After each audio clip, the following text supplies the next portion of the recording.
greatest property damage was not here in the residential section, but in the industrial area. And here we see many warehouses along the dock area, completely leveled and burned to a crisp.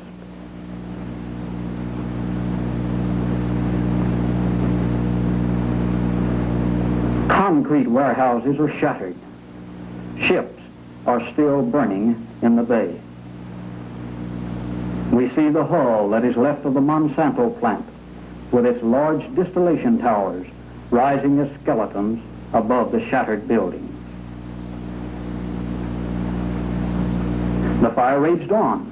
Early the following morning, another ship, the High Flyer, lying at rest in an adjoining slip of water, after having burned for several hours, followed the same course and blew high into the air.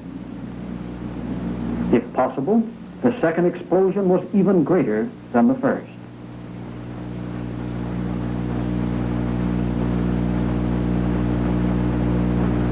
Very little is left of the High Flyer, and the Wilson B. Keene, which was lying beside it, is almost completely gone itself.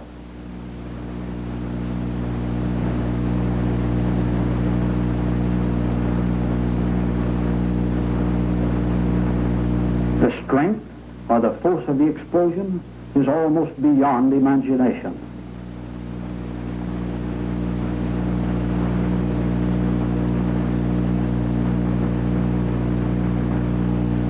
Fire rages everywhere.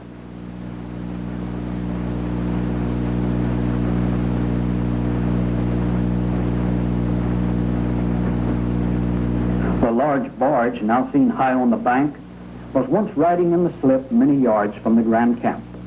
The force of the explosion, as it carried the water and the barge high on the bank, also draped pieces of the Grandcamp over the barge, showing the steel of the ship, which is more than 6 inches thick, but split completely.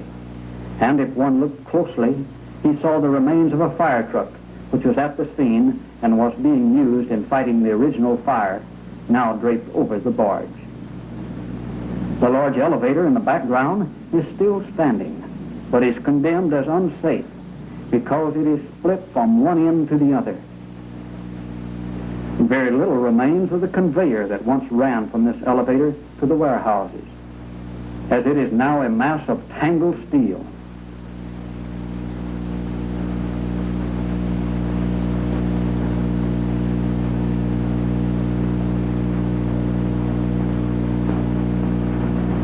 The large sea train is bent and twisted and had to be torn down and completely replaced.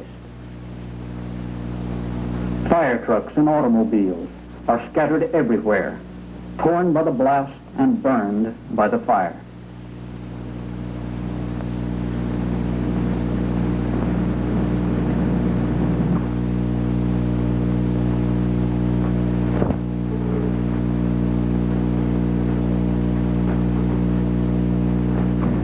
With almost the speed of the explosion, rescue workers and relief workers moved in to help the citizens of this little city.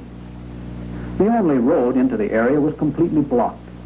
Large equipment, such as bulldozers, cranes, and so forth, was needed to quickly clear a road so that these rescue workers could move in and remove the wounded and the dead.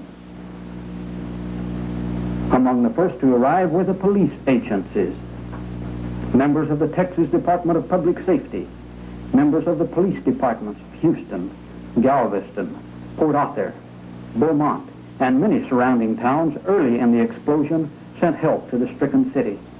Many others followed close after. San Antonio, Dallas, Fort Worth, all without hesitation sending assistance to Texas City. These were in the area long before the second explosion, and many lives would probably have been lost in the second explosion had it not been for the efficient blockade and the excellent policing of the area. This, of course, was not without danger to themselves. Several of the officers were injured, and much damage was suffered to police equipment, which had gone into the area. Some of this is seen in the damage to the department cars. Excellent cooperation existed among all of the police agencies represented. The overall command was one of cooperation and a willingness to work together. In a situation of this type, communications is vital. For this reason, the Texas Department of Public Safety sent into the Texas City area their portable radio station, KTXB, which is mounted in a large panel truck. This truck was set up across the street from the City Hall in Texas City. From it, the officers in charge were able to direct the activities for the policing of the area and for carrying out the relief and rescue work. Blockades were set up on the roads leading into Texas City, and none were allowed to pass except those who had business in the area. Sightseers and those merely interested were kept out.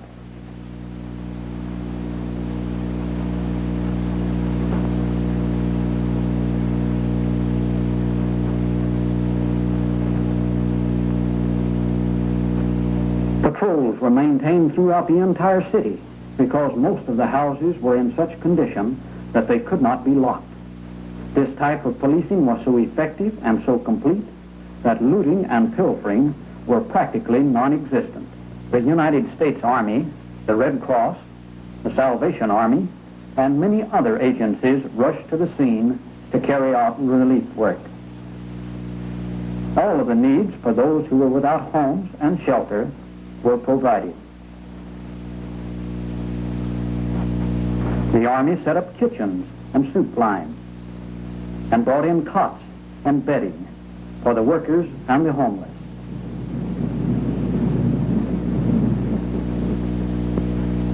The Army also furnished gas masks, asbestos suits for the firefighters, and in many other ways rendered valuable assistance.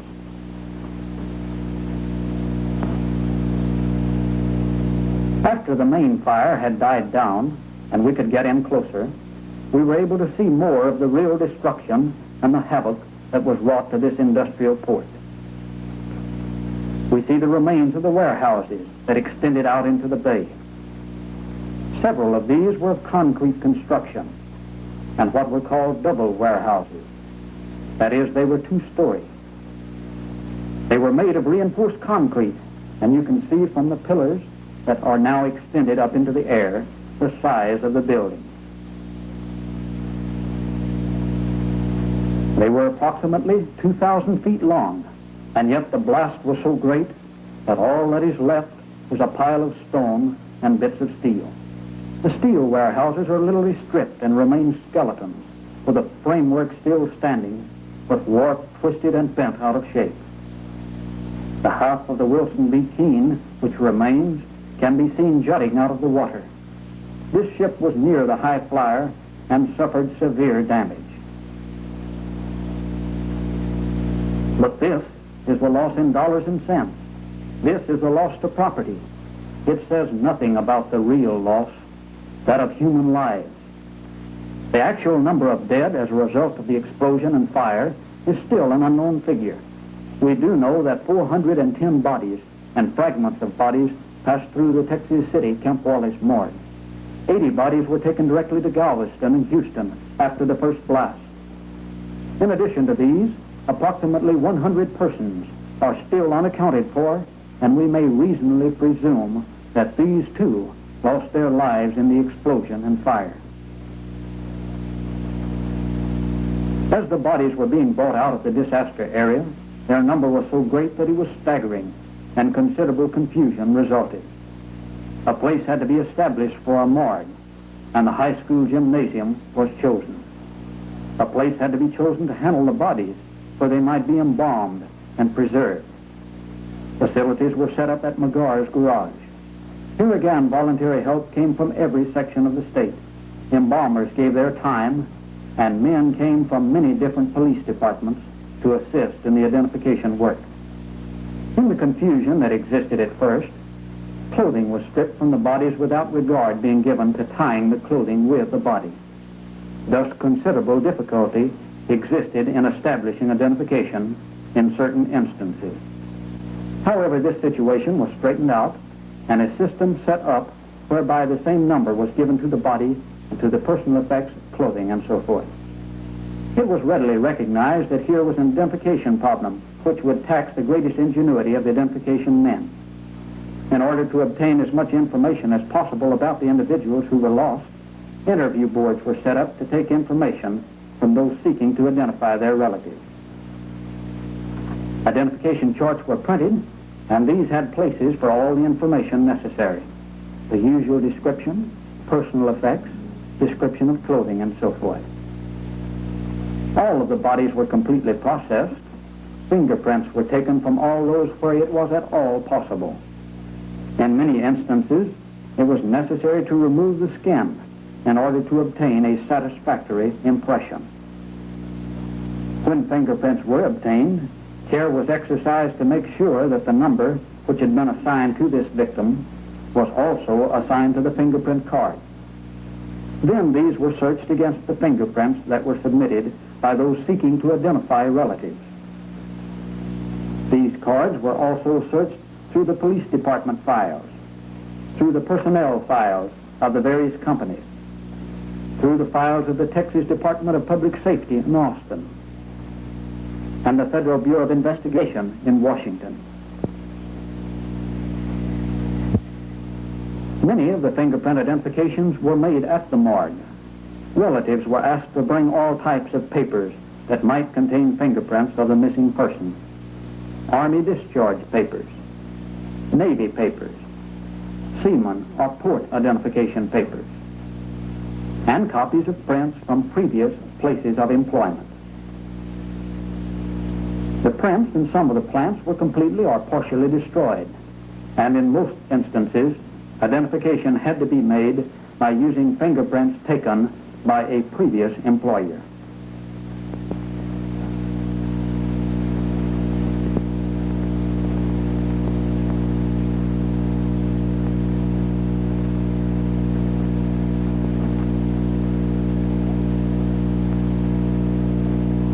The bodies were carefully examined, and dental charts were made showing all the dental work found in the bodies: fillings, inlays, plates, partial plates, all carefully and definitely located, and the information transferred to the dental chart.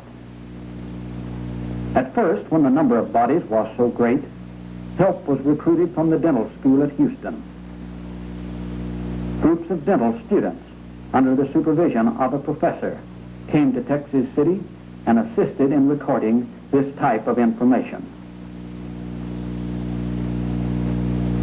Later on, this was handled by the personnel of the Texas Department of Public Safety. This information proved to be of great value. The bodies were not only carefully examined, but were x-rayed, and all information recorded on dental charts, using various colors and symbols to denote the types of dental work present. The necessity for accurate and complete information from the relatives or friends cannot be overestimated.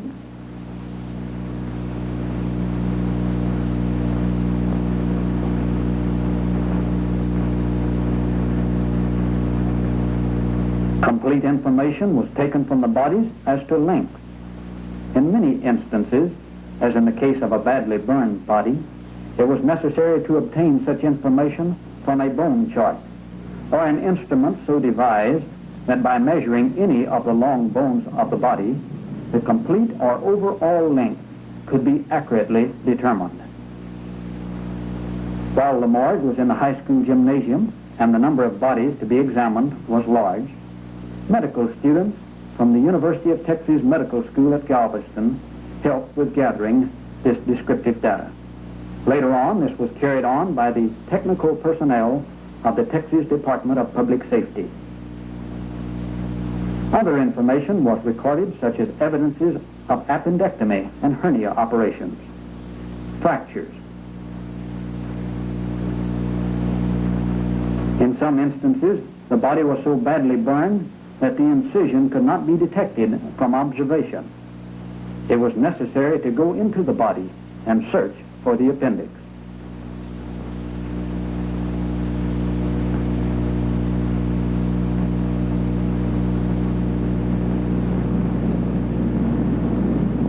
At At the same time, examination could also be made for evidence of hernia operations. In every instance where this type of information was obtained from the body, it was correlated with information on the identification chart which had been received from the relatives.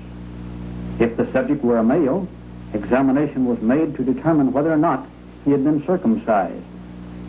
Searches were made for scars, tattoos, moles, and so forth, and all of this carefully placed on the body chart. We have illustrated here a tattoo which involves a flag with the initials RV. This particular subject was an alien seaman on board one of the ships and was the last individual to be identified. He was identified by fingerprints on the day after the mass funeral. A sketch was made of the tattoo, and this sketch reproduced in color, and publicity given to it in an effort to arrive at identification. In many cases, tattoos are difficult to see, and the body must be cleaned and carefully examined, or this valuable information may be overlooked. Here we have an envelope containing all the information obtained from the examination of one body. The dental charts, the x-rays made by the dentist on previous occasions, the dental charts made from the examination of the body, the chart made from the measurements of the body, information on scars, marks, and so forth. And then all the information charts which were received from individuals who were seeking to identify this particular person.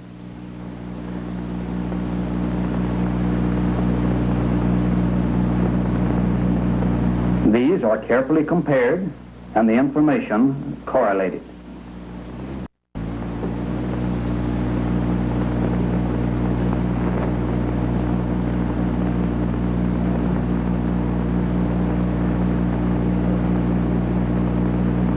X-rays were taken of the various bodies in order to show the location of old fractures, which might be useful in identification. Also, through this method, we were able to bring out, in some instances, deformities and also dental work, which might be used as an aid to identification. The facilities of the Texas State Health Department were utilized in the first X-raying. Later on, as the number of the subjects decreased, a re-examination was made in an attempt to obtain all the information possible. Additional X-rays were made at the Pan American Refining Corporation in Texas City.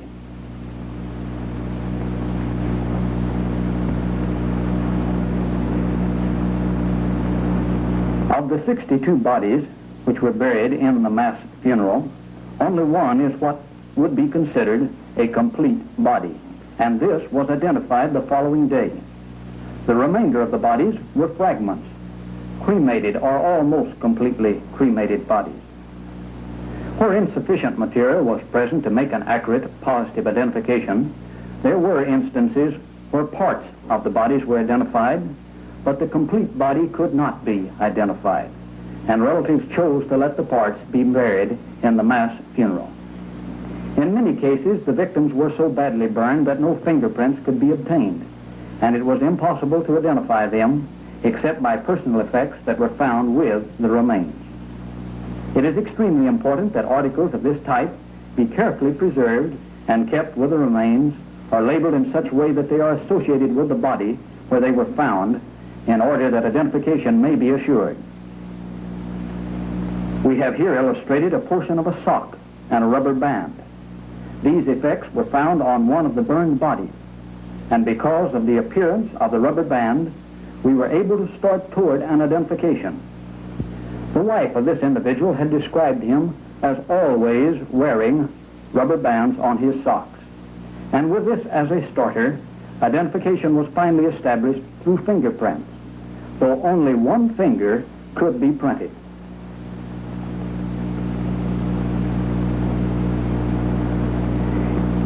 In many cases, although the victim was badly burned, small fragments of clothing might remain, which if carefully examined, might reveal information leading to identification.